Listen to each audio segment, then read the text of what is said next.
On sait combien il est parfois difficile de vivre dans un village de montagne isolé. C'est d'autant plus vrai quand le seul commerce du village a été détruit entièrement par un incendie. C'est encore les 150 habitants de Fos en Haute-Garonne sont désemparés. Jordan Lasserre avec Corinne Carrière.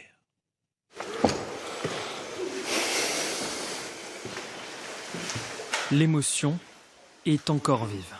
48 heures après le drame, Monsieur le maire a du mal à revenir dans l'unique commerce de son village, complètement défiguré. J'ai vu beaucoup de personnes assister au désastre avec les larmes aux yeux.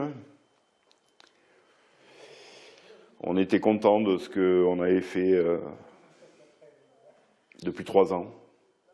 Et on commençait à voir les fruits de ce travail. Et là, tout est remis à zéro. Il était 14 h jeudi lorsque des flammes ont dévoré la toiture de ce commerce qui faisait bar, épicerie et hôtel.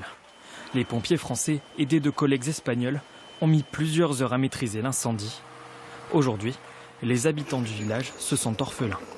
Un bar est indispensable de toute façon. C'est d'ailleurs au bord du bar que se prennent les grandes décisions, chacun le sait. Mais enfin, c'est une présence indispensable dans un petit village où il n'y a aucune autre activité, quoi. Le commerce appartient à la mairie de Fos. Les 3 employés se retrouvent au chômage technique. On n'est pas optimiste tout de suite dans ces cas-là, mais on l'est plus aujourd'hui. On va de toute façon rebondir tous très vite avec la solidarité qu'il y a dans le village. On va refaire un petit point d'activité très rapidement. Pour retrouver une vie de village, une cagnotte a été lancée par des associations. Le bâtiment abritait la vie associative du village, essentielle aux habitants. Il n'y a plus d'endroit pour dire du mal de son voisin. La population est un peu vieillissante, il y a des gens qui profitent aussi de l'assaut pour garder du contact social, hein. C'est important. Hein. À cette heure, plus de 2500 € ont déjà été récoltés.